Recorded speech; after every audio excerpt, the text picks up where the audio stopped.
ಎರಡೆರಡು ರೈತರ ಬಣ ಎರಡೆರಡು ಡಿಮ್ಯಾಂಡ್ ಪ್ರತಿಭಟನೆ ಕೂಡ ಹಂಗೆ ಇದೆ. ಬಾಗಲಕೋಟೆಯ ಮುಧೋಳದಲ್ಲಿ ಅನ್ನದಾತರು ಆಕ್ರೋಶವನ್ನು ವ್ಯಕ್ತಪಡಿಸಿದ್ದಾರೆ.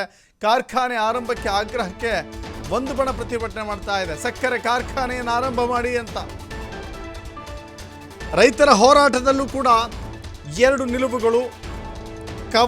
ಕವಲೊಡೆದ ದಾರಿಯಲ್ಲಿ ರೈತರ ಪ್ರತಿಭಟನೆ ಬಾಗಲಕೋಟೆಯಲ್ಲಿ. ಒಂದು ಕಾರ್ಖಾನೆಯನ್ನು ಆರಂಭ ಮಾಡಿ ಅಂತ ಹೇಳ್ತಾ ಇದೆ ಒಂದು ತಂಡ, ಇನ್ನೊಂದು ಮೊದಲು ದರ ನಿಗದಿ ಮಾಡಿ ಅಂತ ಒತ್ತಾಯ ಮಾಡ್ತಾ ಇದ್ದಾರೆ. ಪೊಲೀಸರು ಹಾಗೂ ಪ್ರತಿಭಟನಾಕಾರರ ನಡುವೆ ಮಾತಿನ ಚಕಮಕಿಯಾಗಿದೆ.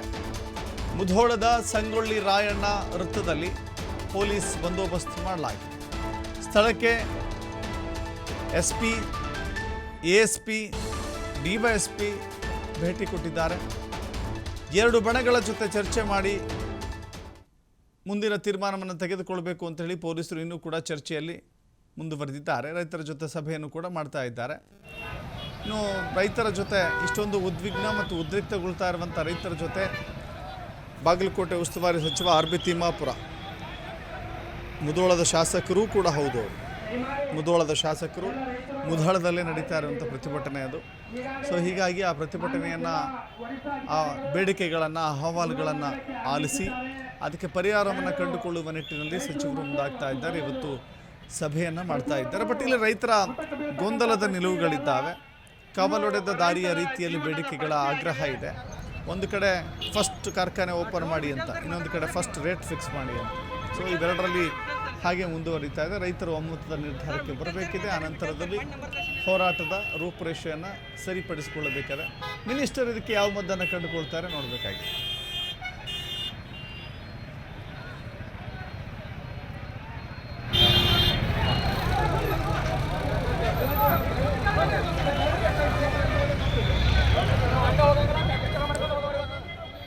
ಮತ್ತಷ್ಟು ಮಾಹಿತಿ ನಮ್ಮ ಪ್ರತಿನಿಧಿ ಗುರು ಕೊಡ್ತಾರೆ. ಗುರು, ಮುಧೋಳದಲ್ಲಿ ಪ್ರತಿಭಟನೆ ಹೊಸ ವಿಚಾರ ಅಲ್ಲ.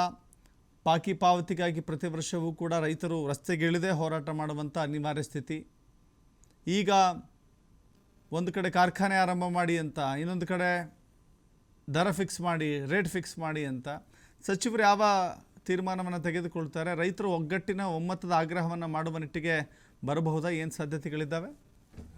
ದಶರಥ್, ಖಂಡಿತ ಏನು ಕಳೆದ ಒಂದು ತಿಂಗಳಿಂದ ರೈತರು ಬೆಲೆ ನಿಗದಿಗಾಗಿ ಪ್ರತಿಭಟನೆಯನ್ನ ಕೂಡ ರೈತ ಸಂಘಟನೆ ಮುಖಂಡರು ಮಾಡ್ತಾ ಇರುವಂತದ್ದು. ನಿನ್ನೆ ಸಿಎಂ ಸಿದ್ದರಾಮಯ್ಯ ಕೂಡ ಬಂದಿರುವಂತದ್ದು. ಸಿಎಂ ಮುತ್ತಿಗೆ ಹಾಕ್ಬೇಕು ಅನ್ನೋ ನಿಟ್ಟಿನಲ್ಲಿ ಏನಪ್ಪಾ ಗಿರಾವ್ ಹಾಕ್ತೀನಿ ಅಂತಕ್ಕಂಥ ಎಚ್ಚರಿಕೆಯನ್ನ ಕೂಡ ಕಳೆದ 3-4 ದಿನಗಳಿಂದ ರೈತರು ಪ್ರತಿಭಟನೆಯನ್ನ ಮಾಡಿ ಇಲ್ಲಿ ಗಮನ ಸೆಳೆಯುವಂತ ಕೆಲಸವನ್ನ ಒಂದ್ ಕಡೆ ಮಾಡಿದ್ರೆ, ಇಲ್ಲಿ ಸಿಎಂ ಸಿದ್ದರಾಮಯ್ಯ ಅವರು ಆ ರೈತ ಮುಖಂಡರಿಗೂ ಕೂಡ ಸಂಬಂಧಪಟ್ಟಂತ ಆಯಾ ಸಚಿವರಿಗೆ ಮತ್ತು ಸಕ್ಕರೆ ಸಚಿವರಿಗೆ ಭೇಟಿಯಾಗಿ 2 ದಿನಗಳಲ್ಲಿ ಇದನ್ನ ಪರಿಹರಿಸುವಂತ ಕೆಲಸವನ್ನ ಸಿಎಂ ಸಿದ್ದರಾಮಯ್ಯನವರು ಮಾಡ್ತೀನಿ ಅಂತಕ್ಕಂಥ ಭರವಸೆಯನ್ನ ಕೂಡ ಕೊಟ್ಟಿದ್ರು.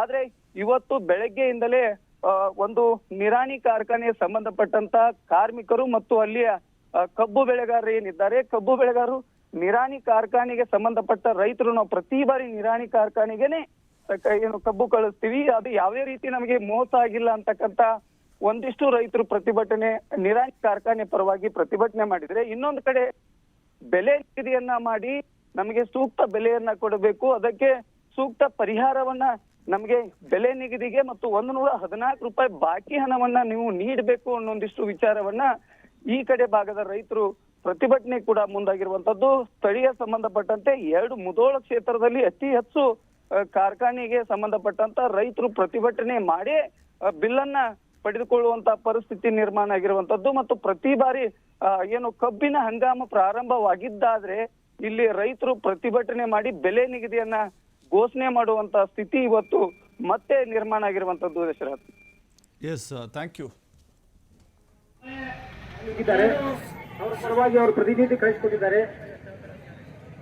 ಎಸ್ ನಾಯ್ಕ್ ಸರ್ ಅವರು ಈ ಮನವಿಯಲ್ಲಿ ಬರೆದಂತಹ ವಿಷಯನ ತಮ್ಮ ಮುಂದೆ ಓದಿ ಹೇಳ್ತೀನಿ. ವಿಷಯ ಮೈಕ್ರೋ ಫೈನಾನ್ಸ್ ಅವ್ರ ಜೊತೆ ನಾವು ಮಾತಾಡಬೇಕಾಗಿತ್ತು. ಆದ್ರೆ ಅನಿವಾರ್ಯ ಕಾರಣದಿಂದ ಮುಧೋಳದಲ್ಲಿ ಸ್ಟ್ರೈಕ್ ಉಗ್ರ ರೂಪ ತಾಳುವುದರಿಂದ ಆಲೋಗಿದ್ದಾರೆ. ಅವರ ಪರವಾಗಿ ಅವರು ಪ್ರತಿನಿಧಿ ಕಳಿಸಿಕೊಟ್ಟಿದ್ದಾರೆ. ಎಸ್ ನಾಯ್ಕ್ ಸರ್ ಅವರು ಈ ಮನವಿಯಲ್ಲಿ